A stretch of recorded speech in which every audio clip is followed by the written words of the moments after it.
ಹೇ hi, ನಾನು ಲಾಸ್ಯ. ನಂಗೆ ಕತೆ ಹೇಳೋದು ಅಂದರೆ ತುಂಬ ಇಷ್ಟ. ವೆಲ್ಕಮ್ ಟು ರಹಸ್ಯ ವಿತ್ ಲಾಸ್ಯ. ಇವತ್ತು ನಿಮ್ಮೆಲ್ಲರಿಗೂ ಒಂದು ನಿಜವಾದ ಕತೆ ಹೇಳೋ ಟೈಮ್. ಈ ಒಂದು ಸತ್ಯವಾದ ಘಟನೆ ಅಸೋಸಿಯೇಟ್ ಆಗಿರೋದು ಸುಬ್ರಹ್ಮಣ್ಯ ಅವರ ತಂಗಿ ಗಾನ್ನವಿ ಜೊತೆ. ಕಾಲೇಜ್ ಅವರು ಈ ಸ್ಟೂಡೆಂಟ್ಸ್ನೆಲ್ಲರನ್ನು ಕುದುರೆ ಮುಖಕ್ಕೆ ಒಂದು ರಿಸರ್ಚ್ಗೆ ಅಂತ ಕರ್ಕೊಂಡು ಹೋಗ್ತಾರೆ. ಅದು ಸುತ್ತಮುತ್ತ ಇದ್ದಂತಹ ಕ್ವಾರ್ಟರ್ಸ್ ಇಸ್ ನಿಯರ್ಲಿ ಹಾಂಟೆಡ್. ಸಾಯಿಲ್ನ ಕಲೆಕ್ಟ್ ಮಾಡಬೇಕಾದ್ರೆ ಅವರಿಗೆ ಅಲ್ಲಿ ಒಂದು ಬೆಳ್ಳಿ ಕಾಲುಂಗುರ ಸಿಗುತ್ತೆ ಅಂಡ್ ಗಾನ್ನವಿಗೆ ಅಲ್ಲೊಂದು ಬೆಳ್ಳಿ ಗೆಜ್ಜೆ ಸಹ ಸಿಗುತ್ತೆ. ಅಲ್ಲಿಂದ ವಾಪಸ್ ಬಂದಾದ್ಮೇಲೆ ಇವರ ಬಿಹೇವಿಯರ್ ಇನ್ನು ವಿಚಿತ್ರ ಆಗೋಕ್ಕೆ ಸ್ಟಾರ್ಟ್ ಆಗುತ್ತೆ. ನೀವು ಆ ಕಾಲುಂಗುರ ಮತ್ತು ಗೆಜ್ಜೆನ ಬಿಸಾಕಿ ಒಳ್ಳೆ ಕೆಲಸ ಮಾಡಿದ್ರಿ, ಇಲ್ಲ ಅಂದಿದ್ರೆ ಇಷ್ಟೊತ್ತಿಗೆ ಇವರಿಬ್ಬರು ಜೀವಂತವಾಗಿ ಇರ್ತಾನೆ ಇರಲಿಲ್ಲ. Most terrific experience at Kudremukh.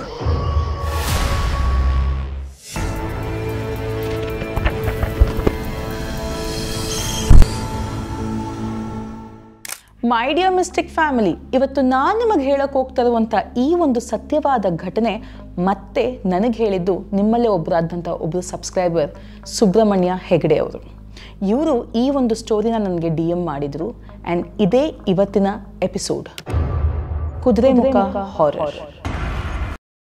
ಈ ಒಂದು ಸ್ಟೋರಿ ಅಸೋಸಿಯೇಟ್ ಆಗಿರೋದು ಸುಬ್ರಹ್ಮಣ್ಯ ಅವರ ತಂಗಿ ಗಾನ್ನವಿ ಜೊತೆ. ಗಾನ್ನವಿ ಒಂದು ಪ್ರತಿಷ್ಠಿತವಾದಂಥ ಕಾಲೇಜಲ್ಲಿ ಹಾರ್ಟಿಕಲ್ಚರ್ ಡಿಪಾರ್ಟ್ಮೆಂಟಲ್ಲಿ ಓದ್ತಾ ಇರ್ತಾರೆ. ಸೊ ಈ ಒಂದು ಸ್ಟಡೀಸ್ಗೆ ಸಂಬಂಧಪಟ್ಟ ಹಾಗೆ ಅವ್ರ ಕಾಲೇಜ್ ಅವರು ಈ ಸ್ಟೂಡೆಂಟ್ಸ್ನೆಲ್ಲರನ್ನು ಕುದುರೆ ಮುಖಕ್ಕೆ ಒಂದು ರಿಸರ್ಚ್ಗೆ ಅಂತ ಕರ್ಕೊಂಡು ಹೋಗ್ತಾರೆ. ಈ ಒಂದು ಗ್ಯಾಂಗ್ ಏನಿರುತ್ತೆ ಅದನ್ನು 5 ಮೆಂಬರ್ಸ್ ಈಚ್ ಆಗಿ ಡಿವೈಡ್ ಮಾಡಿ ಒಂದು ಗ್ರೂಪಾಗಿ ಮಾಡ್ತಾರೆ. ಸೊ ಆ ಈಚ್ ಗ್ರೂಪ್ಗೆ ಒಂದು ಪ್ರಾಜೆಕ್ಟ್ನ ಕೊಟ್ಟು ಆ ಕುದುರೆ ಮುಖದಲ್ಲಿ ಆ ಒಂದು ಮಣ್ಣಿನ ಮತ್ತು ಅದರ ಫಲವತ್ತಿನ ಸಂಶೋಧನೆ ಮಾಡಿ ಅಂತ ಗ್ರೂಪ್ ಮಾಡಿ ಕಳಿಸ್ತಾರೆ. ಸೊ ಗಾನ್ನವಿ ಟೀಮಲ್ಲಿ ಇದ್ದಿದ್ದು 5 ಜನ. ಗಾನ್ನವಿ ಜೊತೆ ಪಾವನಿ, ಸಿಂಧು, ವಂದಿತಾ ಮತ್ತು ನಂದಿನಿ. ಇವ್ರ 5 ಜನದ ಒಂದು ಟೀಮ್ ಈ ಒಂದು ಕುದುರೆ ಮುಖ ಏನಿರುತ್ತೆ ಅಲ್ಲಿ ಇವ್ರನ್ನೆಲ್ಲ ಇಳಿಸ್ತಾರೆ. ಅಲ್ಲಿ ಒಂದು ಬೆಟ್ಟನ ಇಳ್ಕೊಂಡು ಬರಬೇಕಾದ್ರೆ ಇವರಿಗೆ ಒಂದು ಪಾಳು ಬಿದ್ದಿರುವಂಥ ಮನೆ ಕಾಣಿಸುತ್ತೆ. ಸೊ ಬೇಸಿಕಲಿ ಕುದುರೆ ಮುಖ ಎಲ್ಲರಿಗೂ ಗೊತ್ತು, ಮುಂಚೆ ಅಲ್ಲಿ ಮೈನಿಂಗ್ ನಡೀತಾ ಇತ್ತು. ಬಟ್ ಅಲ್ಲಿ ಹಲವಾರು ಘಟನೆಗಳೆಲ್ಲ ನಡೆದಾದ್ಮೇಲೆ ಆ ಇಡೀ ಊರೇ ಖಾಲಿ ಆಗಿಬಿಡುತ್ತೆ. ಆ್ಯಂಡ್ ಎಷ್ಟೊಂದು ಜನಕ್ಕೆ ಗೊತ್ತು ಈ ಒಂದು ಮೈನಿಂಗ್ ಮಾಡ್ತಾ ಇದ್ದಂತಹ ಜಾಗ ಮತ್ತು ಅದು ಸುತ್ತಮುತ್ತ ಇದ್ದಂತಹ ಕ್ವಾರ್ಟರ್ಸ್ ಇಸ್ ನಿಯರ್ಲಿ ಹಾಂಟೆಡ್. ಇಂಥ ಒಂದು ಜಾಗದಲ್ಲಿ ರಿಸರ್ಚ್ ಮಾಡಲಿಕ್ಕೆ ಹೋಗಿದ್ದು ಗಾನ್ನವಿ ಆ್ಯಂಡ್ ಟೀಮ್. ಅಲ್ಲಿ ಬೆಟ್ಟದಿಂದ ಇಳಿಬೇಕಾದ್ರೆ ಅವರಿಗೆ ಒಂದು ಪಾಳು ಬಿದ್ದಿರೋ ಮನೆ ಕಾಣಿಸುತ್ತೆ. ಆ ಮನೆಯ ಹತ್ರ ಹೋಗ್ತಾರೆ ಈ 5 ಜನ. ಆ ಮನೆ ಹತ್ರ ಹೋಗಿದ ತಕ್ಷಣ ಅಲ್ಲಿದ್ದಂತಹ ಸಾಯಿಲ್ ಸ್ಯಾಂಪಲ್ಸ್ನ ಕಲೆಕ್ಟ್ ಮಾಡಲಿಕ್ಕೆ ಸ್ಟಾರ್ಟ್ ಮಾಡ್ತಾರೆ. ಇದೇ ರೀತಿ ಗಾನ್ನವಿ ಆ ಮನೆಯ ಬ್ಯಾಕ್ ಯಾರ್ಡ್ ಅಂದರೆ ಹಿತ್ತಲಿಗೆ ಹೋದಾಗ ಅಲ್ಲಿ ಆಕೆಗೆ ಒಂದು ಬಾವಿ ಕಾಣಿಸುತ್ತೆ. ಆ್ಯಂಡ್ ಆ ಬಾವಿ ಹತ್ರ ಹೋಗ್ತಾ ಇದ್ದ ಹಾಗೆ ಗಾನ್ನವಿಗೆ ಅಲ್ಲಿ ಒಂದು ಬೊಂಬೆ ಕಾಣಿಸುತ್ತೆ. ಆ್ಯಂಡ್ ಟ್ರಸ್ಟ್ ಮೀ, ಆ ಬೊಂಬೆ ಹೊಸದಾಗಿರುತ್ತೆ. ಅಂದರೆ ಇತ್ತೀಚೆಗಷ್ಟೇ ಯಾರೋ ಅಲ್ಲಿ ಬಂದು ಆ ಗೊಂಬೆಯನ್ನು ಇಟ್ಟು ಹೋಗಿದ್ದಾರೆ ಅನ್ನೋ ರೀತಿಯಲ್ಲಿ ಇರುತ್ತೆ. ಯಾಕಂದರೆ ಕುದುರೆ ಮುಖ ಖಾಲಿಯಾಗಿ ಹಲವಾರು ವರ್ಷಗಳೇ ಆಗಿದೆ. ಆ್ಯಂಡ್ 1 ವರ್ಷದಿಂದ ಗೊಂಬೆಗಳಲ್ಲಿದ್ದರೆ ಅದು ಇರೋ ಪರಿಸ್ಥಿತಿನಲ್ಲಿ ಇರೋದಿಲ್ಲ. ಅಂದರೆ ಒಂದು ಸ್ವಲ್ಪ ಹಾಳಾಗಿರೋದಾಗಿರಲಿ, ಮಸಿ ಮಣ್ಣು ಎಲ್ಲ ಬಳ್ಕೊಂಡಿರುತ್ತೆ. ಬಟ್ ಈ ಒಂದು ಗೊಂಬೆ ಅಲ್ಲೇನಿತ್ತು ತುಂಬ ಫ್ರೆಶ್ ಆಗಿ ತುಂಬ ನೀಟಾಗಿರುತ್ತೆ. ಸೊ ಆದ್ದರಿಂದ ಇವ್ರಿಗೆ ಗೊತ್ತಾಗುತ್ತೆ ಈ ಗೊಂಬೆ ಹೊಸದ್ದು ಅಂತ. ಆ್ಯಂಡ್ ಆ ಬಾವಿ ಸುತ್ತಮುತ್ತ ಇವರು ಸಾಯಿಲ್ನ ಕಲೆಕ್ಟ್ ಮಾಡಬೇಕಾದ್ರೆ ಅವರಿಗೆ ಅಲ್ಲಿ ಒಂದು ಬೆಳ್ಳಿ ಕಾಲುಂಗುರ ಸಿಗುತ್ತೆ. ಯಾರಿಗೆ? ಪಾವನಿಗೆ. ಆ್ಯಂಡ್ ಗಾನ್ನವಿಗೆ ಅಲ್ಲೊಂದು ಬೆಳ್ಳಿ ಗೆಜ್ಜೆ ಸಹ ಸಿಗುತ್ತೆ.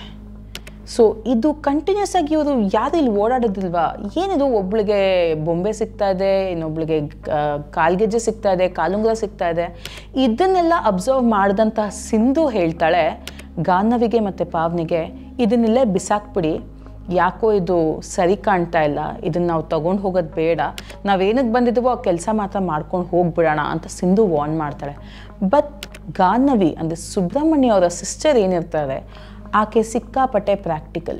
ಈ ದೆವ್ವ, ಭೂತ, ಸೂಪರ್ ನ್ಯಾಚುರಲ್, ಪ್ಯಾರಾನಾರ್ಮಲ್ ಇಂತಹ ಸಂಗತಿಗಳ ಬಗ್ಗೆ ಆಕೆಗೆ ಒಂದು ಚೂರು ಸಹ ಇಂಟ್ರೆಸ್ಟ್ ಆಗಿರಲಿ, ನಂಬಿಕೆ ಆಗಲಿ ಇರೋದೇ ಇಲ್ಲ.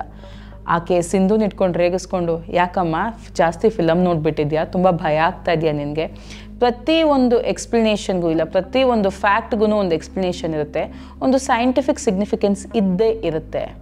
ಇಲ್ಲಿ ದೆವ್ವ ಇಲ್ಲ ಭೂತ ಇಲ್ಲ, ಸುಮ್ಮನೆ ಎತ್ಕೊಂಡು ನಡೀರಿ, ಸಿಕ್ಕಿದೆ, ಬೆಳ್ಳಿ ಸಿಕ್ಕಿದ್ರೆ ಅದೃಷ್ಟ ಅಂತ ಹೇಳಿ ಈ 5 ಜನ ಸಾಯಿಲ್ ಸ್ಯಾಂಪಲ್ಸ್ ಜೊತೆ ಪಾವನಿ ಮತ್ತು ಗಾನ್ನವಿ ಸಿಕ್ಕಿದಂಥ ಬೆಳ್ಳಿ ಕಾಲುಂಗ್ರ ಮತ್ತು ಕಾಲ್ಚೈನ್ ಎರಡನ್ನೂ ಎತ್ಕೊಂಡು ಮನೆಗೆ ಹೊರಟು ಬಿಡ್ತಾರೆ. ಮನೆಗೆ ಬರ್ತಾರೆ, ನೆಕ್ಸ್ಟ್ ಡೇ ಆಗುತ್ತೆ. ಸಾಯಿಲ್ ಸ್ಯಾಂಪಲ್ಸ್ನ ತೊಗೊಂಡೋಗಿ ಟೀಚರ್ ಹತ್ರ ಕೊಡ್ತಾರೆ ರಿಸರ್ಚ್ಗೆ. ಅದನ್ನು ಲ್ಯಾಬ್ಗೆ ಕೂಡ ಕಳಿಸ್ತಾರೆ ಫರ್ದರ್ ರಿವ್ಯೂ ಮಾಡೋದಕ್ಕೆ. ಹಿಂಗೆ ಟೈಮ್ ಹೋಗ್ತಾ ಇರುತ್ತೆ, ದಿನಗಳು ಕಳೀತಾ ಇರುತ್ತೆ. ನಿಧಾನಕ್ಕೆ ಗಾನವಿಯ ಆರೋಗ್ಯದಲ್ಲಿ ಹೆಚ್ಚು ಕಮ್ಮಿ ಆಗಲಿಕ್ಕೆ ಸ್ಟಾರ್ಟ್ ಆಗುತ್ತೆ. ಆಕೆಗೆ ನೈಟ್ ಹೊತ್ತೆಲ್ಲ ನಿದ್ದೆ ಬರ್ತಾ ಇರೋದಿಲ್ಲ. ಒಬ್ಬೊಬ್ಬಳೇ ಎದ್ದು ಕೂತ್ಕೊಳ್ಳೋದು, ಮೇಲೆ ಹೋಗಿ ಒಬ್ಬೊಬ್ಬಳೇ ನಿಂತ್ಕೊಳ್ಳೋದು, ಗಾಳಿ ಬೇಕು ಅನ್ನೋದು, ಊಟ ತಿಂಡಿ ಅಂತೂ ಬಿಟ್ಟಿರ್ತಾಳೆ. ಇದನ್ನೆಲ್ಲ ಅಬ್ಸರ್ವ್ ಮಾಡಿದಂತಹ ಸುಬ್ರಹ್ಮಣ್ಯ ಮತ್ತು ಅವ್ರ ಫ್ಯಾಮಿಲಿ ಮೆಂಬರ್ಸ್ ಹೋಗ್ಬಿಟ್ಟು ಗಾನವಿ ಹತ್ರ ಕೇಳ್ತಾರೆ, ಯಾಕೆ ಏನಾಯಿತು, ಟ್ರಿಪ್ಪಿಗೆ ಹೋಗಿ ಬಂದಾಗಿಂದ ಯಾಕೆ ಈ ಥರ ಆಡ್ತಾ ಇದೆಯಾ, ಸರಿಯಾಗಿ ಊಟ ಮಾಡ್ತಾ ಇಲ್ಲ, ನಿದ್ದೆ ಮಾಡ್ತಾ ಇಲ್ಲ, ಏನಾಗ್ತಾ ಇದೆ ನಿನಗೆ ಅಂತ ಹೇಳ್ತಾರೆ.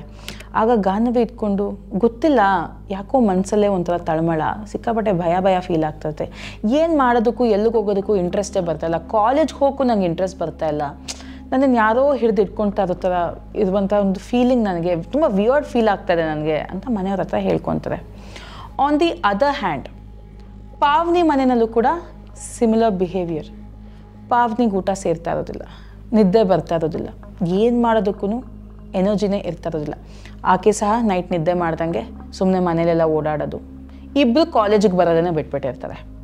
ಸೊ ಒಂದು ದಿನ ಈ ಟೀಚರ್ ಏನಿದ್ದಾರೆ, ಇವರ ಪ್ರೊಫೆಸರ್ ಏನಿದ್ದಾರೆ, ರೀಚ್ ಆಗ್ತಾರೆ, ಯಾಕೆ ಇವರಿಬ್ರು ಬರ್ತಾ ಇಲ್ಲ ಅಂತ. ಇವರ ಗಾನವಿ ಮನೆಯಲ್ಲಿ ಸುಬ್ರಹ್ಮಣ್ಯ ಅವ್ರಿಗೆ ಪಾವನಿನೂ ಹಿಂಗೆ ಆಡ್ತಾ ಇದ್ದಾಳಂತೆ ಅಂತ ವಿಷಯ ಮುಟ್ಟಿಸ್ತಾರೆ. ಆಗ ಸುಬ್ರಹ್ಮಣ್ಯ ಅವರ ಫ್ಯಾಮಿಲಿ ಹೋಗಿ ಪಾವನಿ ಫ್ಯಾಮಿಲಿನ ಮೀಟ್ ಮಾಡ್ತಾರೆ.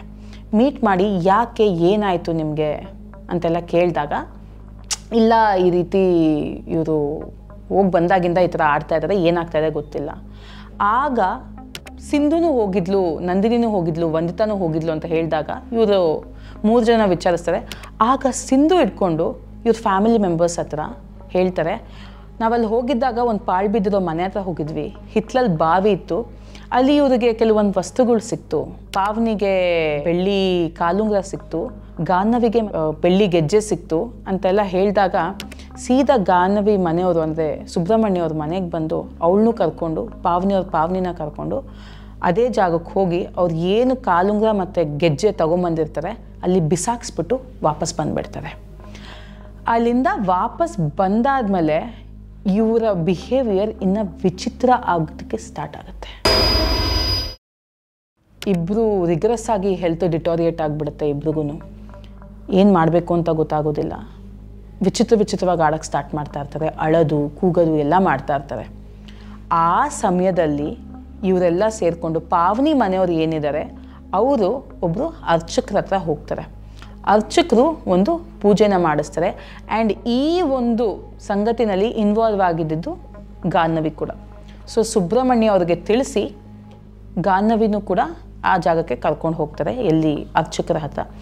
ಆಗ ಅರ್ಚಕರು ಹೇಳೋದು, ನೀವು ಆ ಕಾಲುಂಗ್ರ ಮತ್ತು ಗೆಜ್ಜೆನ ಬಿಸಾಕಿ ಒಳ್ಳೆ ಕೆಲಸ ಮಾಡಿದ್ರಿ, ಇಲ್ಲ ಅಂದಿದ್ರೆ ಇಷ್ಟೊತ್ತಿಗೆ ಇವರಿಬ್ಬರು ಜೀವಂತವಾಗಿ ಇರ್ತಾನೇ ಇರಲಿಲ್ಲ ಅನ್ನೋ ವಿಷಯನ ಪಾವನಿ ಮನೆಯವ್ರಿಗೆ ಮತ್ತು ಗಾನವಿ ಮನೆಯವ್ರಿಗೆ ಆ ಅರ್ಚಕರು ತಿಳಿಸ್ಕೊಡ್ತಾರೆ. ಅದಾದಮೇಲೆ ಅವರು ಒಂದು ಹೋಮ ಎಲ್ಲ ಮಾಡ್ತಾರೆ ಅವರವರ ಮನೆಗಳಲ್ಲಿ, ಆ್ಯಂಡ್ ದೇವಸ್ಥಾನದಲ್ಲೂ ಕೂಡ ಪೂಜೆ ಸಲ್ಲಿಸ್ತಾರೆ. ಇದೆಲ್ಲ ಆದಮೇಲೆ ಇಬ್ಬರ ಆರೋಗ್ಯದಲ್ಲಿ ಒಂದು ಇಂಪ್ರೂವ್ಮೆಂಟ್ ಕಾಣಿಸ್ಕೊಳ್ಳುತ್ತೆ. ಆ್ಯಂಡ್ ಸುಮಾರು ದಿನಗಳು ಅವರು ಸಾಕಷ್ಟು ಸಫರ್ ಆದ್ರೂ ಇವಾಗ ಇಬ್ಬರು ಕೂಡ ಚೆನ್ನಾಗಿದ್ದಾರೆ, ಕಾಲೇಜ್ಗೆ ಹೋಗಿ ಬಂದು ಮಾಡ್ತಾ ಇದ್ದಾರೆ. ಆ್ಯಂಡ್ ಗಾನವಿ ಯಾವ ಹುಡುಗಿ ಇದರಲ್ಲೆಲ್ಲ ನಂಬಿಕೆ ಇರಲಿಲ್ಲ, ಯಾರಿದೆಲ್ಲ ಸುಳ್ಳು, ಇದೆಲ್ಲ ನಂಬಿಕೆ ಇಲ್ಲ, ಇದೆಲ್ಲ ಕಟ್ಟೆ ಅಂತ ಏನು ಹೇಳ್ತಾ ಇದ್ಲು, ಇವತ್ತು ಎಲ್ಲಾದರೂ ಹೋದರೆ ಸ್ವಲ್ಪ ಭಯ ಭಕ್ತಿಯಿಂದ ಏನೂ ಮುಟ್ದಂಗೆ, ಬೇಡದಿರೋ ವಿಷಯಗಳಿಗೆ ಕೈ ಹಾಕ್ದಂಗೆ ವಾಪಸ್ಸು ಸೈಲೆಂಟಾಗಿ ಮನೆಗೆ ಬಂದು ಸೇರ್ಕೊತಾಳೆ. My dear mystic family, so ಇದಾಗಿತ್ತು ಸುಬ್ರಹ್ಮಣ್ಯ ಅವರ ತಂಗಿ ಗಾನವಿ ಜೊತೆ ನಡೆದಂತಹ most terrific experience at Kudremukha ಬಗ್ಗೆ ನಾವೆಲ್ಲ ಕೇಳಿದ್ದೀವಿ. ಅದು ಡಿಸಾರ್ಟೆಡ್ ಪ್ಲೇಸ್ ಅಬ್ಯಾಂಡನ್ ಆಗಿದೆ. ಬಟ್ ಅಲ್ಲಿ ನಮಗೆ ಗೊತ್ತಿಲ್ಲದೆ ಇರುವಂಥ ಹಲವಾರು ಕಥೆಗಳು, ಅಗೋಚಕರ ಶಕ್ತಿಗಳ ಒಂದು ರಹಸ್ಯನೇ ಅಡಗಿದೆ. ಅದ್ರ ಬಗ್ಗೆ ನಾನು ಇನ್ನೊಂದು ಎಪಿಸೋಡಲ್ಲಿ ಮಾತಾಡ್ತೀನಿ. ಬಟ್ ಈ ಸ್ಟೋರಿ ನಿಮ್ಗೆ ಇಷ್ಟ ಆಗಿದ್ರೆ do like, share and subscribe and follow me on my Instagram account and stay only with Rahasya with Lasya, where secret awaits.